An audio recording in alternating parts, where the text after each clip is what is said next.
In today's video, I'm going to be talking about how you can teach young basketball players how to run a zone defense.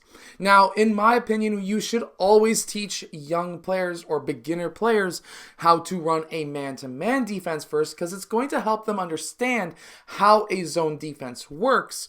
But let's get down and let's actually check out how I like to teach young players how to run a zone, because there's so many teams that I've seen coaching at the U11 level that run zones, but the kids just stand in one spot and don't do anything. So let's get down. Let's check this out really quickly. Make sure to go check out my Unbeatable Basketball Zone Defense book down in the description below, because it traps the corners, doubles the low post, and doesn't leave anybody open.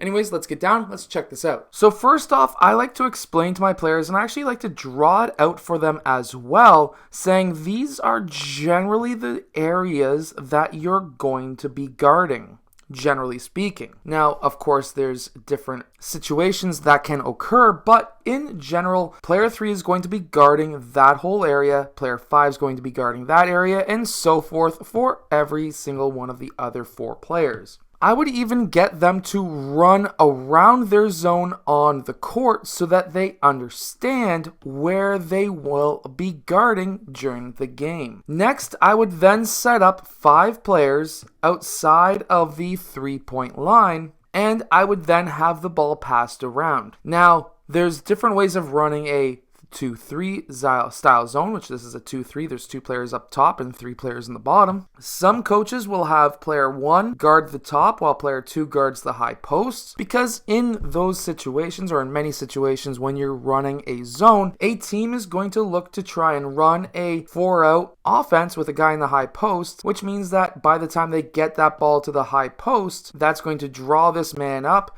There's going to be players cutting, and that's what they're looking for, is a high to low post pass in a zone offense. So I personally like to have a player in the high post always watching that high post and trying to front face that guy so that he can't get an easy pass. However, to start, we want to teach our team to be able to close the top, at least in a 2-3 zone. This obviously lifts up the bottom 3 guys, because in a zone, one of the easiest ways to attack it is by driving down the middle. This literally collapses everybody because that's in the middle of everybody's zone, in which case there's 4 players open, some of which may be cutting towards the rim, and of course now you've been beat, and it's a super easy way to win games against teams that don't know much about the zone defense. So to close the top is a very important task. Player 1 passes out to player 5. Because this is a gap between players 3 and 1, this would be a double team out here. Player 5 would then move down to the post, player 4 would then move down,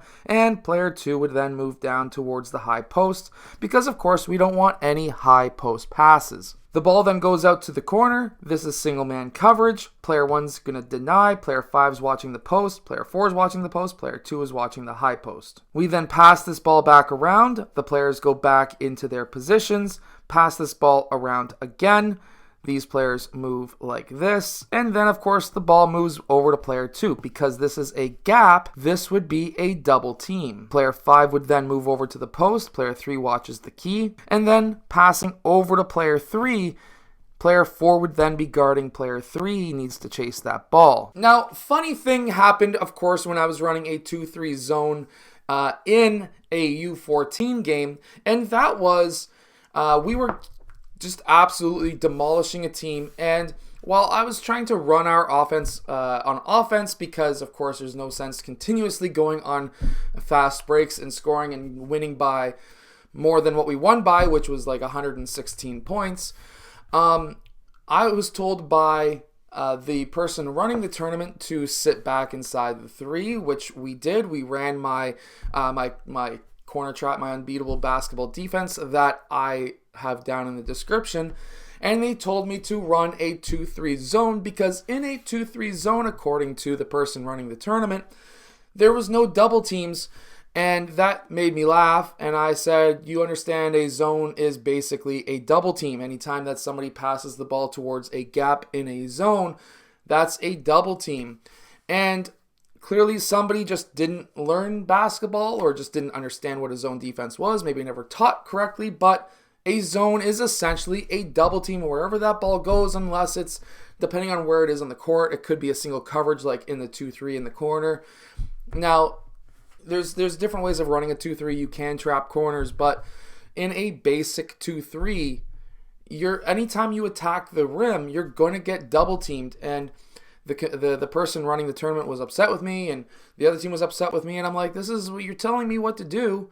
I don't want to do this. I want to run my own strategies, but you're clearly screwing yourselves up. And anyways, that is how you can run a 2-3 zone. That's how I like to teach it, is by just basically passing that ball around the perimeter. Next, I like to run a simple pass and cut offense, because now this is an offense that a lot of teams will run.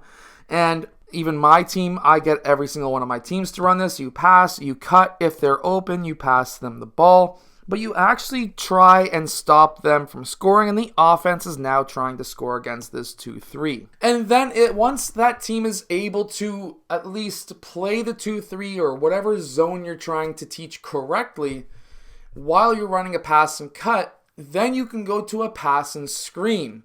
And then you can go to a simple 4-out pass and cut. These are all simple basketball plays that other teams are probably going to be running against you anyways, and plays that these kids are going to learn eventually too, that this is going to be a preferred way, at least, of teaching a zone for little kids.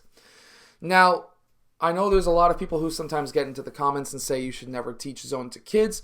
If you've been running a team since they were 6 or 7 years old and you're now coaching a U11 team, for example, they should have 2, 3, 4 years of experience of running a man to be able to understand how to run a zone.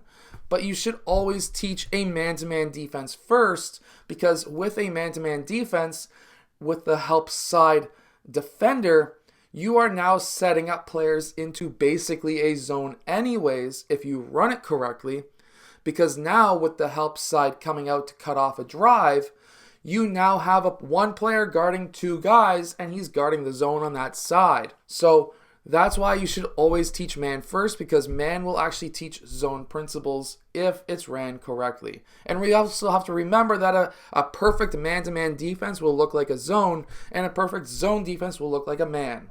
Anyways, I hope that you've enjoyed today's video. If you have, hit that like button, subscribe, and I'll see you guys again next time.